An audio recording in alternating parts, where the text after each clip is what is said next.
everyone, welcome to our special episode of Law Talk. This podcast is a part of Legal English course project at Tanjung Pura University. In this episode, we will discuss the essential topics of every law student, legal document, and the court structure in Indonesia. Our goal is to practice speaking legal English while understanding how the law actually works in real life. So sit back, relax, and enjoy the discussion.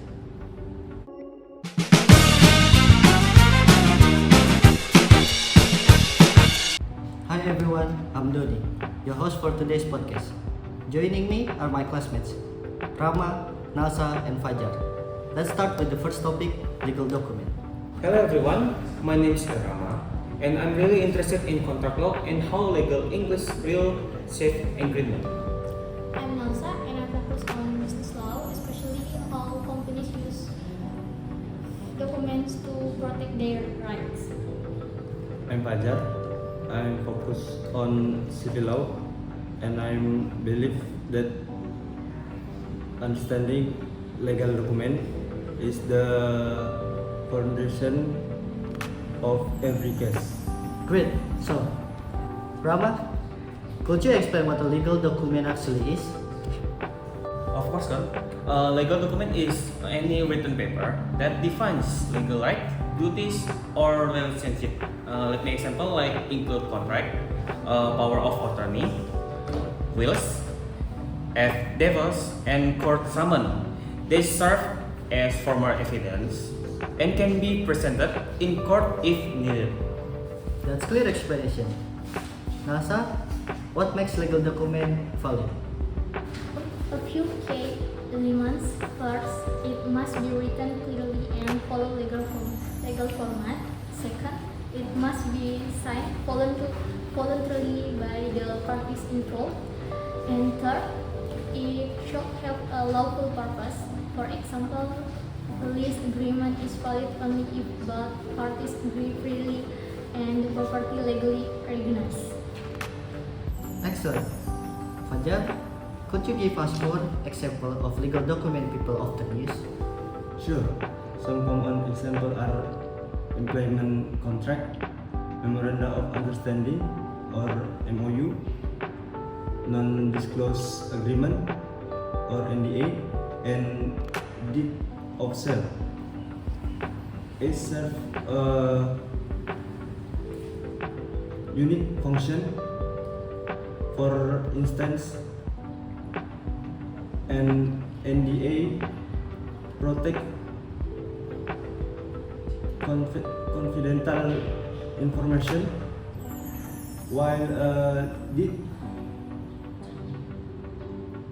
transfer ownership of property. Those are great examples. Now, Rama, how does legal English differ from everyday English? Okay, Doni, legal English is more formal and precise. It uses terms like hereby, thereof, whereas, and person to. This word may sound like old-fashioned, but they make the meaning very specific and legally binding.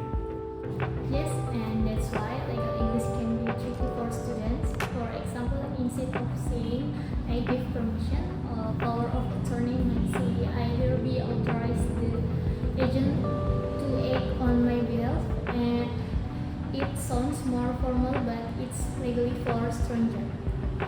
Exactly. When we write of legal document, accuracy is everything. A single wrong word could completely change the meaning of a clause. That's so true. Before we move on, let's each share one quick tip for students learning about legal document. One quick tip for student learning about legal document. The first thing, read real document like contract and case files. That's the best way to learn legal vocabulary in context. Understand the part of a document. A contract has a title, recitals, definition, main clauses, and signatures, each with a purpose.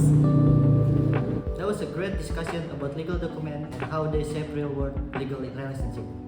Thank you everyone for sharing your insight. Before we move on, let's take a short break and prepare for next topic, the court structure in Indonesia.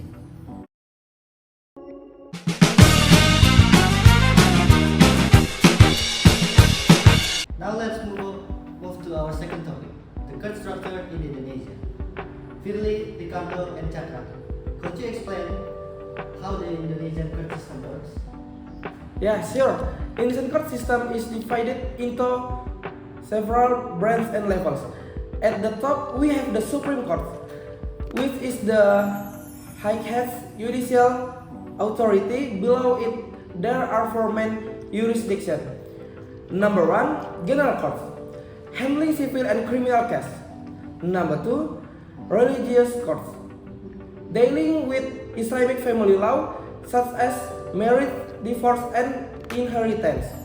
Number 3, Administrative Courts, for disputes between citizens and the government. And number 4, Military Courts, for cases involving military personnel. That's a good summary. Chakra, what about the hierarchy or levels within those courts? So basically there are three levels of courts. The first one is district courts, the first level of trial, and then the second one is high courts, the second level for appeals, and then the third one is the Supreme Court, the final level for cassation or review, and we also have the Constitutional Court, which reviews laws and handles constitutional issues like election disputes.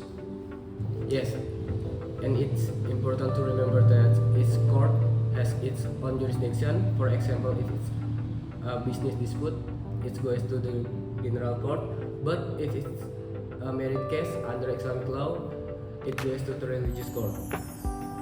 Exactly. That's why understanding which court handles which type of case is so important for the future lawyers. Before we end, what's one reason law students should study Indonesian court structures? Because it helps us know where to file a case and how legal process actually work in practice. And it also helps us to understand how justice is carried out step by step from the lowest court to the Supreme Court. And it will our legal awareness. We see how theory connects with real legal institutions. Perfectly said. So, to wrap up, legal documents give the law its written form, and the court structure ensures the laws are enforced fairly. Both are essential part of understanding Indonesia's legal system. Thank you so much to everyone for joining today's discussion. And thank you to everyone listening. This podcast is produced as part of our Legal English class project at Tanjung Pura University. We hope it helps you understand more about law and legal English. Stay tuned for the next episode of Law Talk. Until next time, keep learning and think legally.